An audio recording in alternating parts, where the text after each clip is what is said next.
ladies and gentlemen, boys and girls, cats of all ages, to Dan and Dom's Discourse, a weekly show in which myself and my bro come at you with a delicious dose of discourse. Dan? Yes. As always, I'd like to know, how are you doing today? Doing pretty good. I'm feeling really good. Really good? About last night. What happened last night? Beat Ludwig, first try. That means absolutely nothing to everybody who doesn't know about Bloodborne. Yeah. Yeah. Would you mind explaining what that means? Ludwig is, I think, widely accepted as one of the hardest bosses of Bloodborne. Every boss in Bloodborne could be considered one of the hardest. Okay. But Ludwig is among them. at the top. At the top. He's probably king of the hard bosses. You could get a pretty good consensus that he's in like the top 3 hardest. Might one consider him a bit OP? Yeah, a little bit. Granted, I was in New Game, not New Game Plus. Oh yeah. Which most people fought him in. Yeah, of course. But it was an accomplishment for me. And I'm glad that you were able to beat him legit this time, because I remember last time you fought him was your game glitched out, and when he did the whole Moonlight Blade deal, he just died. He just died instantly after that cutscene. Yeah. That is apparently a pretty rare glitch to happen. Yeah, so happened to me. And some might say you're lucky that that happened to you the first time. Well, on New Game Plus 2, yeah, I felt pretty lucky about that. That was pretty interesting. Yeah, actually, I forgot to turn the fan off, so I'm gonna go turn the fan off real quick. Dan, entertain the people. Got a magic trick. All right, that's enough of that. That's enough of that horse crap. So Dan. Yeah. I saw you playing a little bit of Okami today. Yes, I was. That's a good old classic. Oh yeah, I was picking from that PS2 up days. You're playing it on PS3 though, obviously. Yeah. You know, I beat Mass Effect 3 a second time, and I actually am fine with that ending. Oh yeah, Mass Effect 3. Dan, I was talking about Okami. Okay, yeah. Well, I feel like that opinion needs to be said, because Mass Effect 3's ending doesn't get enough love. Oh, okay. And I think it deserves a little bit. Just a little bit. Okay. Martin, I didn't know that Martin Sheen was the name of the or it was the voice actor for that dude at the end. Yeah. I never realized that, but yeah, Martin Sheen. All I can hear all I see when I hear his voice is the old eyewitness nature documentaries where he's talking about dinosaur bones and shit like that. Yeah. But anyway. I beat that and I was like, I don't know. There's no game that's really getting me right now. I was like, oh wait, I still got Okami. I'm going through that another time. Beat it before. Beat it on PS2. Beat it on PS3. Yeah. Okami's a magnificent title. Oh, it is, and probably my favorite Capcom game besides. Definitely. Well, it's Okami and Resident Evil 4 for my favorite Capcom releases. I've really only played Okami, so I like it. Yeah, you're not big into Resident Evil. Nah. And I don't blame you. It's not the best of franchises. 4 is incredible, and the ones earlier they're dated, but for their time, pretty great games. Speaking of games, which we always talk about, so not really just speaking of them. I want to talk to you, Dan, about roguelikes. Yes, roguelikes. You're pretty well versed in. I definitely enjoy playing them. Oh yeah, but you're mostly a Binding of Isaac guy. Yeah. Big into Binding of Isaac. And so I just want to know, like, what's your take on that genre? Like, where do you think it's going? How do you think it is? Do you think it might be stagnant? Like, what are your opinions on the roguelike genre? Well, let's see. What I love about the roguelike genre is well, maybe not what I love. Let's choose my words carefully. What sometimes I think is interesting about it is just how abusive it is. Because it's like you can have runs that just go nowhere. Like you don't get anything good, but then you get that one really good one. That one run. Oh man, and then you mess it up. Yeah. And you die. Yeah. But then you get another one. Oh man. And then you go all the way, and you're like, oh yeah, and you get jazzed about it. And you're like, oh, progress has been made. Yes. And then... Now, I want to stop you right there. Before you get too far, we haven't quite explained what a roguelike is. Ah, yeah, a roguelike... So to anyone who doesn't know what a roguelike is, that probably sounded like a bunch of gibberish. Explain to the good people what roguelike games are. So basically, you've got a character who starts with very little or nothing, and then you... it's kind of like a dungeon crawler. It's almost exactly like dungeon crawling. In the case of Binding of Isaac, you got a map with X amount of rooms, item room, boss room, shop, secret rooms, all that stuff. And you get item. You've neglected to mention the most important aspect. Everything's procedurally generated. Yes. It's all random. Every time you play, it's a different layout. Yes, and sometimes you get the same room every time you play. That's happened to me lately. Sometimes. I get about one room. That just always happens. But anyway, you go to an item room, you pick up an item, beat a boss, get an item, do all that, and you keep going. But if you die, you lose everything, and you have to start all the way over from the beginning.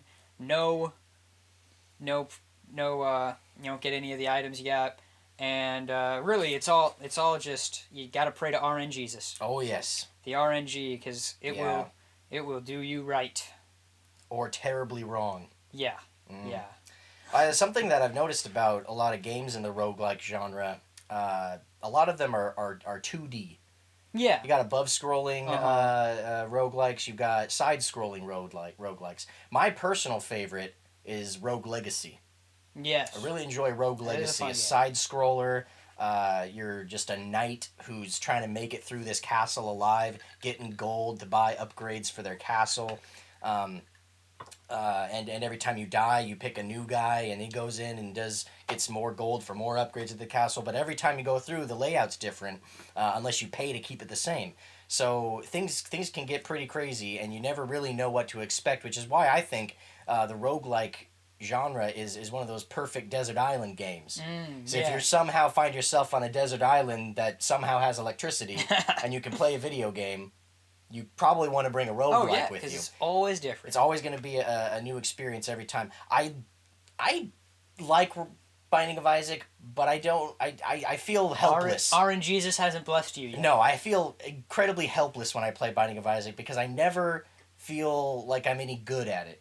I feel like I've never gotten through the whole thing because Ever it's beaten Mom? No. I don't. I'm ashamed to admit it, but I've never beaten Mom. I've got to Mom, but I always die. I don't have enough hearts. I never get enough good items. The items that I get are never good enough to keep me going. I understand. I'm not terribly skilled at Binding of Isaac. Rogue Legacy, however, I've almost upgraded the entire castle, and and I consistently get more gold each time I play. And I feel more rewarded for my progress in Rogue Legacy because in Binding of Isaac you can't take over anything from one run to the next. You can't. In Rogue Legacy, every run you do, you get to keep the gains. Yeah.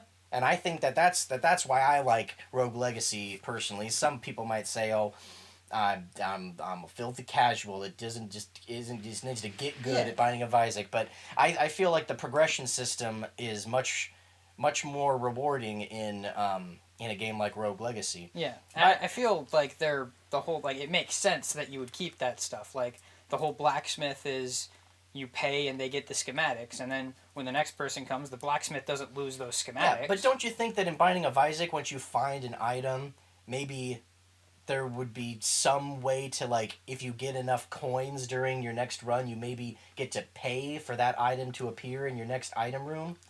I mean. Or do you think there's a reason for why Binding of Isaac is completely random every time you play? I think there is a reason because, once there's the whole if you can get enough coins, you can buy an item. That just opens it more up to game breaking, where you get too OP. Where people get that. People get just too OP. Randomly. And they do have that thing where you can input the little code. The seeds, yeah. Yeah, and you can input the seed code to get whatever items you want from anyone actually that plays. You can get their other players' seed codes you can do for them, but that doesn't add to your progress. Overall progression. If you beat a certain boss, that doesn't count. You can't unlock anything if you do that, but you do get to run around and wreck stuff. Yeah. I think it's fine because I mean, once you've played Binding of Isaac enough, then the chances that you get the better items increases because you found them more. I mean, maybe I don't know. Yeah. I just a recent run I had, my first item was Proptosis. And those of you who know Binding of Isaac know that's a pretty damn good first item. I don't. Yeah, I think the randomization is like the complete randomization is fine and good because with all the different characters you get, there's different play styles. Yeah, different play styles, like, definitely. Samson or I'm a big fan of Azazel, but there's very large drawbacks to Azazel as well because the blast is like it's short range, but it'll wreck anything that stands in its way. But you also don't start out with any real hearts. Yeah. Any real health. You have the shadow hearts that don't regenerate. Yeah. And I don't even remember. I haven't played as Azazel in such a long time. Mm-hmm. But I remember when I did, it was the first character I beat Mom's heart with. Oh yeah. I got a bunch of health up items, so you just gotta wait till the RNGs. Yeah, Binding of Isaac is just a game you gotta keep playing. If you're not doing well, you just gotta keep going, and little by little you'll unlock those items that are gonna be real good for you. I personally though will always go with Rogue Legacy for my roguelike kind of game because I like the mechanics better. It feels more because Binding of Isaac is very Zelda inspired. Yes. Where the top down dungeons, the map layout's very similar to something like the original Legend of Zelda on NES and Link to the Past. Very similar kind of style of play with Binding of Isaac. Rogue Legacy is more like a medieval Mega Man. With side-scrolling and jumping, it's platforming, stuff like that. And I enjoy that kind of style a little bit more. So what other roguelikes, because the Rogue Legacy and Binding of Isaac, those are the big two. Yeah. Those are the ones that immediately come to mind for me as far as modern roguelikes go. Because I know the whole genre began with the game Rogue. Yes. Do you know what system that's on? No. Because I remember it's on one of those old 80s systems, I believe. Came out around that kind of era and started the whole deal. And it was one of those things where every time you play, there's different things going on, and every area is always randomized every time. I'm not super familiar with the game, though. But what other roguelike games do you know of? FTL is kind of a roguelike. Yeah. Bit Dungeon. Bit Dungeon, yes. I've played Bit Dungeon. Yeah. I Bit Dungeon 2, to be precise. Yes. I played a lot of that. What are some others? Because I figure like there's a lot of them, but none of them are quite coming to mind. Because I think Binding of Isaac and Rogue Legacy have really... those are the mainstream ones that really take over. Yeah. And I'm going to sound stupid when I say this. Do you know if Terraria is a roguelike? Never played that. Neither have I. No. But it looks like it might be, but I'm not sure. I don't know. Very sorry if I sound like a fool. Yeah. I mean, I don't... Really? So basically, we're roguelike plebs that only play Rogue Legacy and Binding of Isaac. Yeah, pretty much. But I honestly think that those are some of the best ones. Oh yeah. And I really enjoy those games from time to time. Keep coming back to them. Oh yeah, easily. So Dan, what do you have for me today? I have a topic very very near and dear to my heart. Your heart. And not a whole lot of other people's hearts. Oh no. Ska music. Ska music.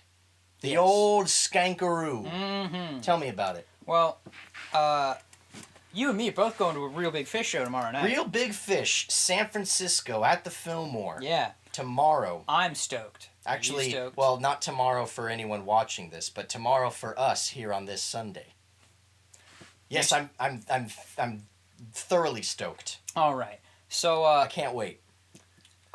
You and me, we're both pretty much third wave ska fans. Oh, right? Through and through. Yeah. Maybe a little bit of two-tone, but we don't... just a dash. Yeah, we don't of two-tone. Neither of us really have listened to Jamaica ska or OG ska. For those viewers of ours unfamiliar with the ska genre, give them the old rundown. Okay, short history of ska. back post World War II, American soldiers hanging out in Jamaica. They mixed reggae and their bop music. That became the first ska. Yeah. Jamaica ska, popular in the '60s. Yeah. Was kind of was a reggae sound with upstrokes and brass. That's when brass was introduced. Upstrokes, if you didn't know, are the things on the old guitar when you do, it's like on the offbeat, you do your strums on the offbeat, so it's like tick tick tick tick tick tick tick tick. I don't know what that was, but anyway, yes. And then two-tone kind of sped it up.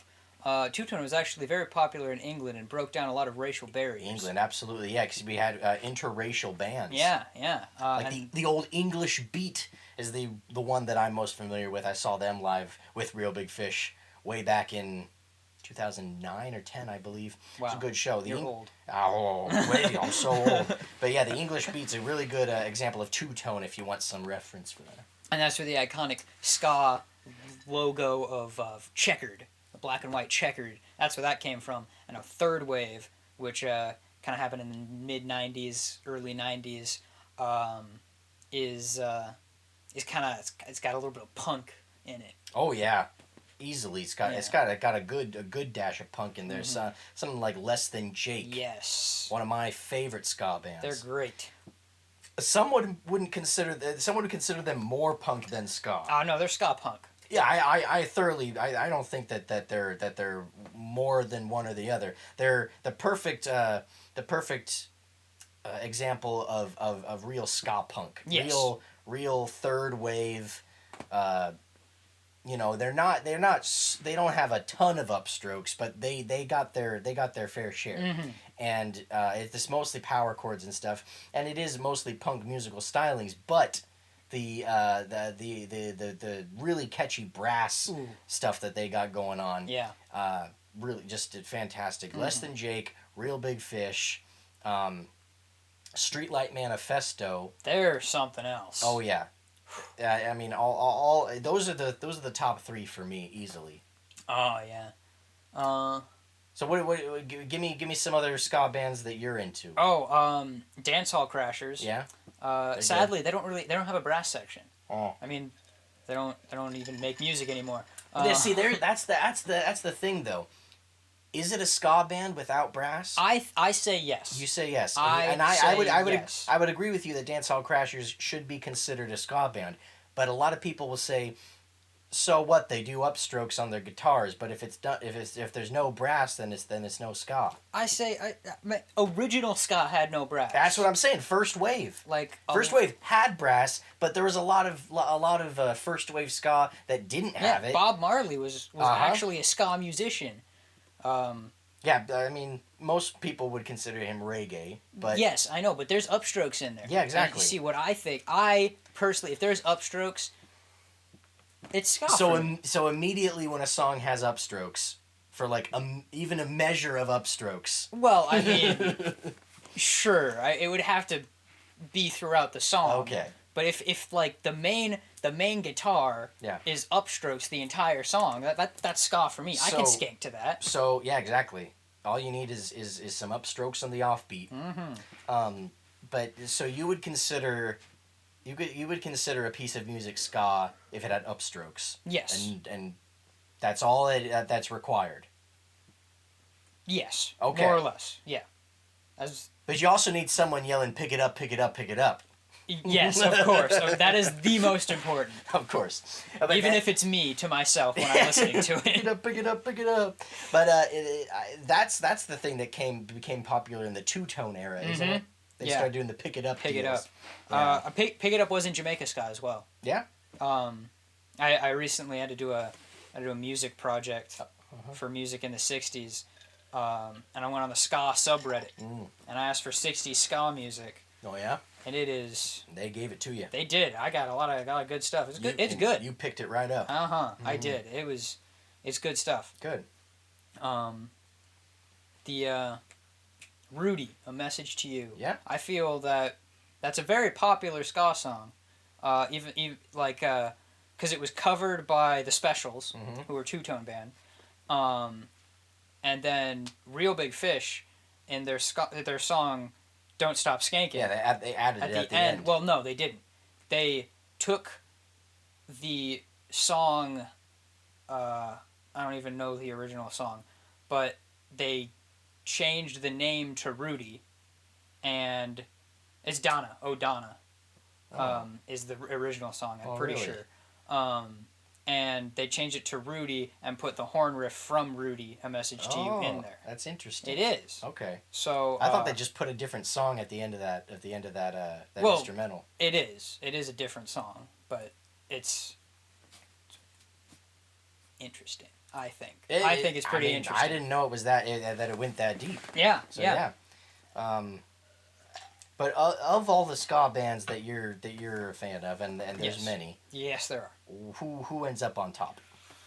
Because obviously it's hard, because sometimes you're in the mood for one, and sometimes you're in the mood for another. Because it's not when you're in the mood for Real Big Fish. You are not in the mood for Streetlight. You're not necessarily in the mood for Streetlight Manifesto, but that's a different story when you're seeing it live, because I've seen Streetlight and Real Big Fish back to back in about 3 shows, I think. Oh wow! And so there it's different there. But when you just wanna pop on some headphones and listen to some ska, you're not necessarily always in the mood for a Streetlight song when you're in the mood for a Big Fish song. Yes, I actually find the band I go back to most, and you won't be surprised by this. No. Suburban Legends. Suburban Legends. Yes. I like Suburban Legends a lot. We're also going to see them tomorrow. Yes, on their last tour. Yeah, I know. Oh, that hurts. I really love the Suburban Legends.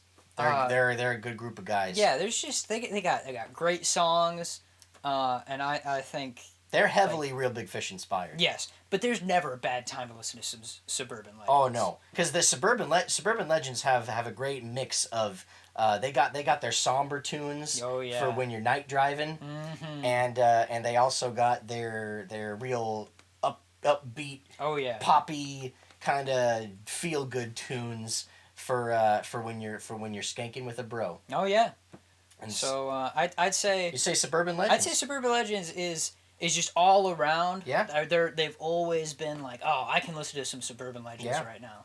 But your first ska band was Real Big Fish. Yeah. Courtesy of myself. Yeah, you played Party Down. Party Down. That was pretty sure that was the first one I listened to. Real Big Fish. I believe that was the first Real Big Fish song that I listened to as well. Mm-hmm. So I didn't really get into Real Big Fish or ska in general until about 2000, very late 2008.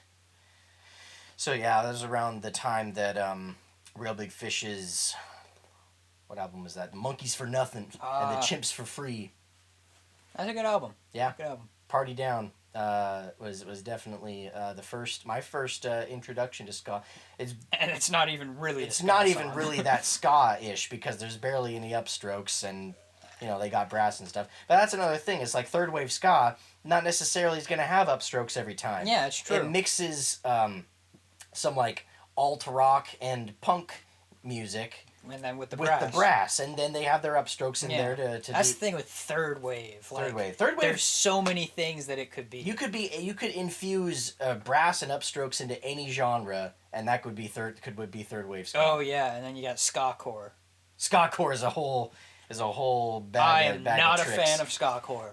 Ska core is weird. I know one ska core band, Voodoo Glow Skulls, and their album on Spotify that's in Spanish is not bad. Yeah. Like, it works. There's some good Spanish ska bands. Yeah. Ska P is a good Spanish ska band. I've heard a few of their tunes. And it's just I don't like ska. You don't like ska core.